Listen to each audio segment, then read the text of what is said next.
À 82 ans, j'ai beaucoup appris sur la vie. Mais il y a une décision que je regrette profondément, entrer dans une maison de retraite. À l'époque, cela semblait être le bon choix.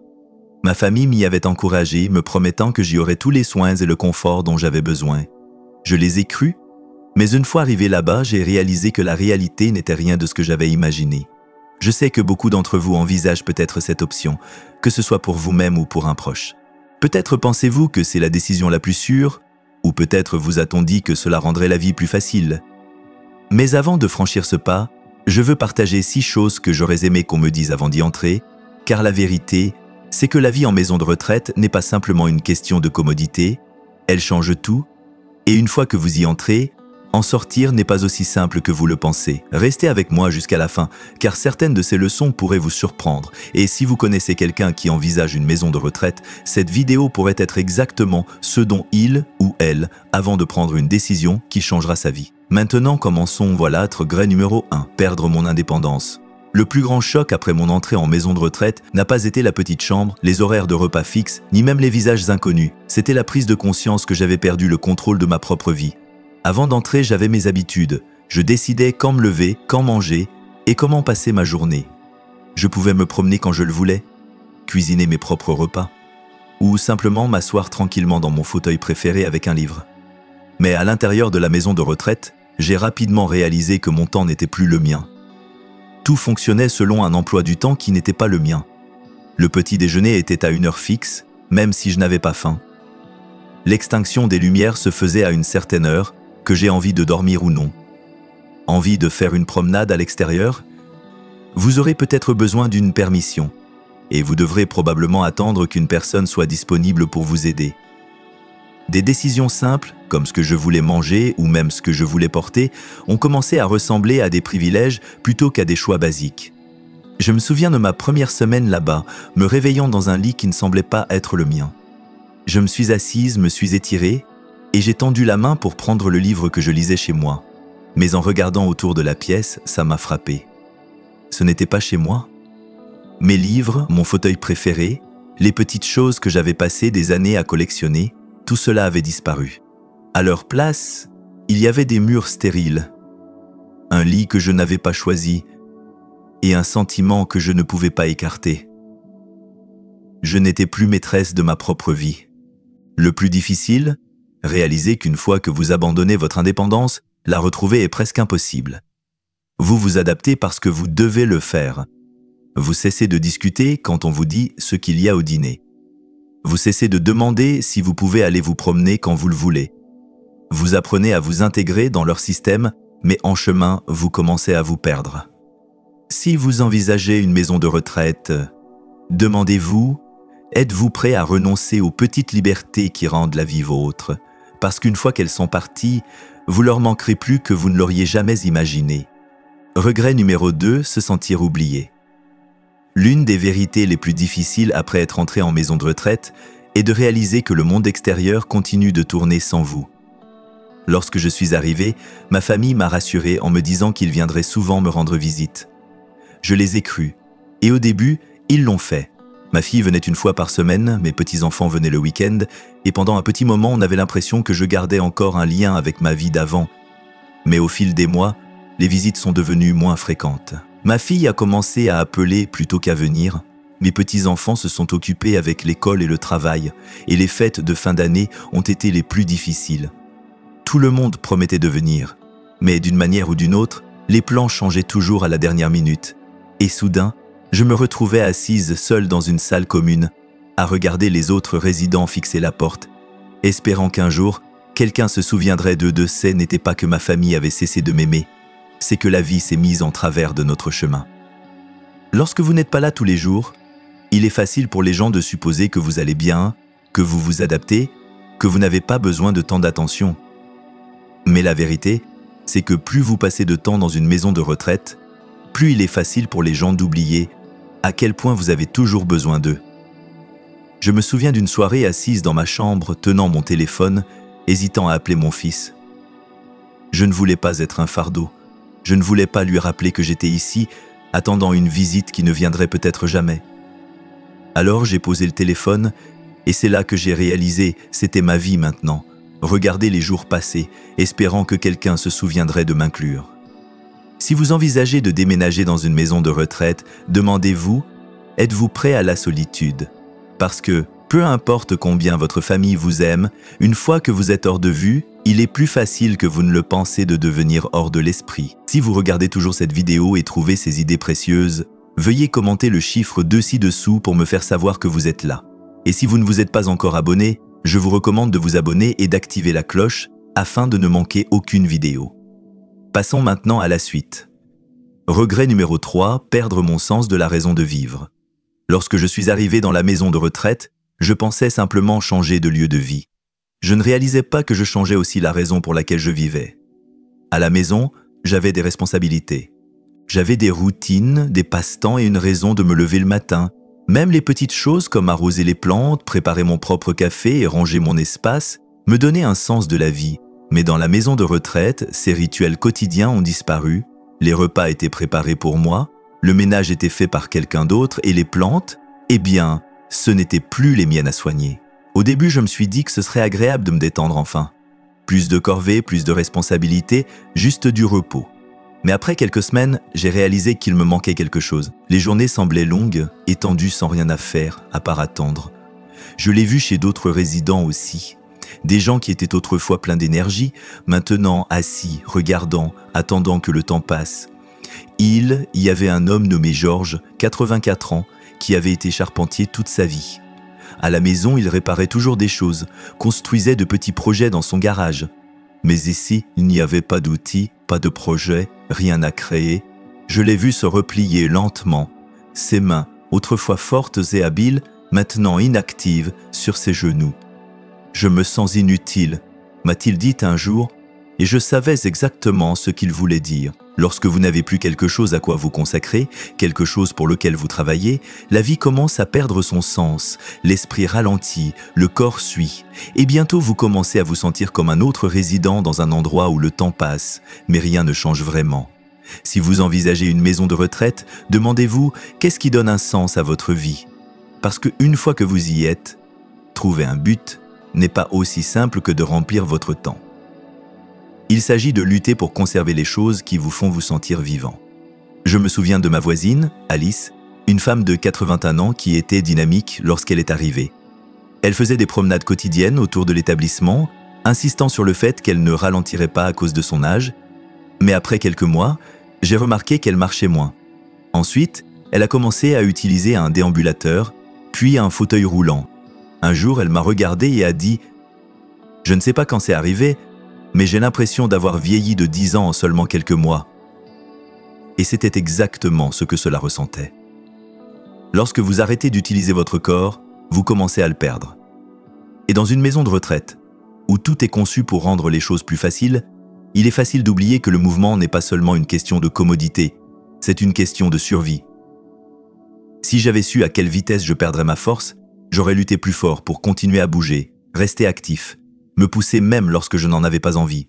Si vous envisagez une maison de retraite, demandez-vous, aurez-vous encore la motivation de garder votre corps en forme lorsque tout est mis en place pour rendre la vie plus facile? Parce qu'une fois que vous ralentissez, dès mon arrivée, j'ai eu l'impression d'être constamment surveillé. Le personnel qui va et vient, les vérifications régulières des chambres et les espaces partagés où l'on est rarement seul. Même des choses simples, comme s'habiller ou aller aux toilettes, nécessitaient souvent l'aide de quelqu'un. Je sais qu'ils faisaient juste leur travail, mais il n'est pas facile d'accepter de l'aide pour des choses que vous avez faites de manière indépendante toute votre vie. Je me souviens de ma première semaine, luttant avec l'idée que je devais demander la permission pour faire des choses que je faisais autrefois sans y penser.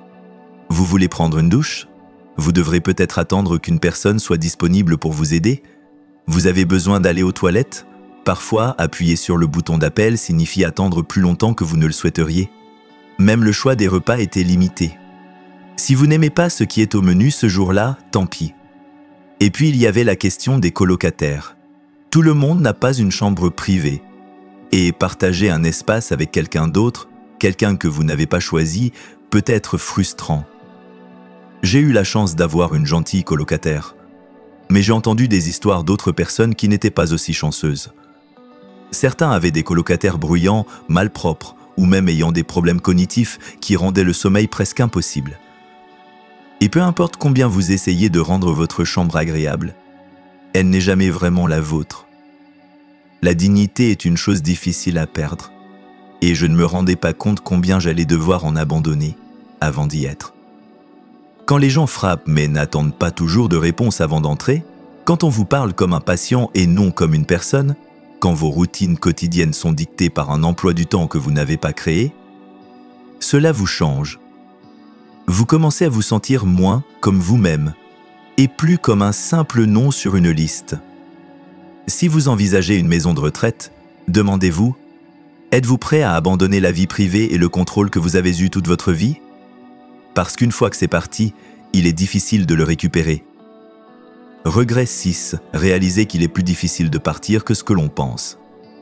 Lorsque je suis arrivé pour la première fois à la maison de retraite, je me suis dit que c'était temporaire. Je pensais que j'allais essayer, voir comment les choses se passaient, et si cela ne me plaisait pas, je pourrais toujours partir. Mais ce que je n'avais pas réalisé, c'était à quel point il serait difficile de partir une fois que j'y serais.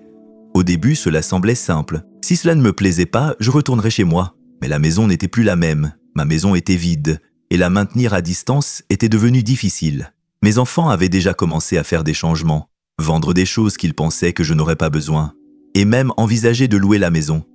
Lorsque j'ai évoqué l'idée de revenir, ils ont hésité. « Es-tu sûr de pouvoir te débrouiller seul? Ne serait-il pas plus sûr de rester ici? Nous voulons simplement ce qu'il y a de mieux pour toi. » Et puis il y avait le problème du déclin physique. Après plusieurs mois passés dans un endroit où je n'avais pas à cuisiner, à nettoyer, ni même à marcher très loin, je n'étais plus aussi fort qu'avant. L'indépendance que j'avais autrefois commençait à s'effacer, rendant l'idée de retourner chez moi plus difficile que je ne l'avais imaginé. Je n'avais plus autant confiance en ma capacité à vivre seul. Et cette peur me retenait. J'ai rencontré d'autres personnes qui ont vécu la même expérience. Elles pensaient essayer la maison de retraite pendant un certain temps, pour finalement réaliser que partir n'était pas aussi facile qu'elle l'avait cru. Plus vous restez longtemps, plus il devient difficile de s'ajuster à la vie à l'extérieur. Certaines personnes ont même perdu l'option de revenir une fois que leur maison a été vendue ou que leurs économies ont été épuisées par les frais de soins. Il n'y avait plus de retour en arrière. C'est ce que personne ne vous dit, emménager semble être une décision que l'on peut inverser, mais pour la plupart des gens, ce n'est pas le cas. La maison de retraite devient lentement tout votre monde. Et avant même que vous ne vous en rendiez compte, la vie extérieure que vous connaissiez commence à vous sembler un souvenir lointain.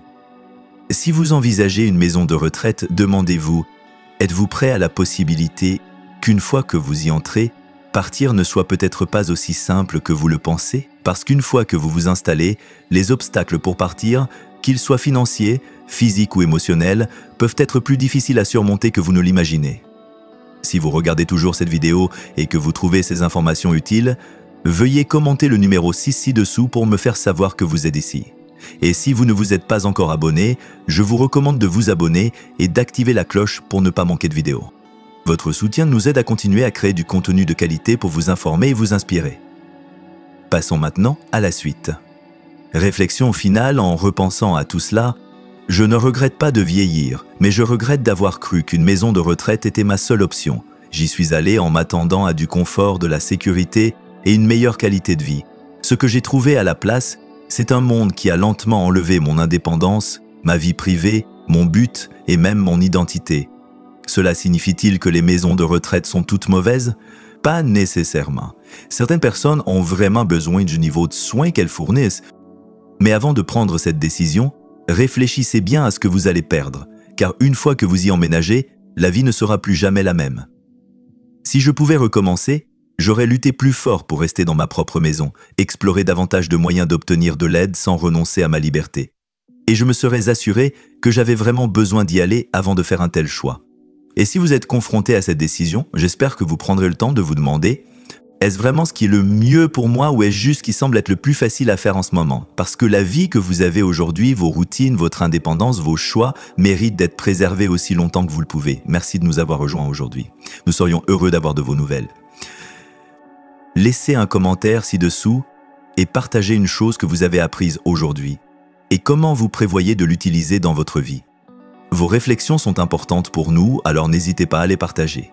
Lire vos commentaires nous donne une grande motivation et encouragement. Si vous avez aimé cette vidéo et l'avez trouvée utile, merci de liker, vous abonner et partager. Votre soutien nous aide à continuer à créer du contenu de qualité pour vous informer et vous inspirer. Merci de regarder et à bientôt dans la prochaine vidéo. Les muscles que j'avais passé des années à entretenir disparaissaient plus vite que je ne l'aurais imaginé. Et ce n'était pas que moi. J'ai vu cela arriver à d'autres aussi. Des personnes qui marchaient sur leurs deux pieds se retrouvaient soudainement à dépendre des fauteuils roulants. Des personnes qui étaient autrefois indépendantes avaient désormais besoin d'aide pour des choses qu'elles ne combinaient jamais auparavant. Plus nous recevions d'aide, plus nous semblions en avoir besoin. Il n'est pas aussi facile de repartir que vous le pensez. Si vous regardez toujours cette vidéo et trouvez ces réflexions utiles, veuillez commenter le numéro 4 ci-dessous pour me faire savoir que vous êtes là. Et si vous ne vous êtes pas encore abonné, je vous recommande de vous abonner et d'activer la cloche pour ne pas manquer de vidéos. Votre soutien nous aide à continuer de créer du contenu de qualité pour vous informer et vous inspirer. Passons maintenant à la suite. Regret numéro 5, la perte de la vie privée et de la dignité. Une des choses que je n'avais pas pleinement envisagées avant d'entrer dans une maison de retraite était à quel point je perdrais ma vie privée. À la maison, j'avais mon propre espace. Je pouvais fermer la porte de ma chambre, m'asseoir en silence si je le voulais, et faire les choses à ma manière. Mais dans une maison de retraite, la vie privée est un luxe que vous ne pouvez pas toujours conserver. Au début, j'avais l'impression de me détendre. Les repas m'étaient apportés et je n'avais plus à me tenir dans la cuisine pour cuisiner. Si j'avais besoin de quelque chose, je pouvais appuyer sur un bouton et quelqu'un viendrait m'aider. Mais ce que je ne réalisais pas, c'était que moins je faisais de choses pour moi-même, plus je devenais faible. J'ai cessé de bouger autant, et bientôt mes jambes se sont raides. Je m'asseyais plus qu'avant, et avant que je ne m'en rende compte, me lever d'une chaise est devenu un véritable défi. Regret numéro 4, la détérioration de la santé plus rapide que prévu. Avant d'entrer dans une maison de retraite, j'étais en assez bonne forme pour mon âge. Je ne courais pas de marathon, mais je pouvais encore m'occuper de moi-même, faire des promenades et cuisiner mes propres repas. J'avais mes petites routines qui me permettaient de rester actif, faire les courses, m'étirer le matin, voire simplement me promener dans la maison pour garder mes jambes fortes. Mais une fois arrivé ici, tout a changé.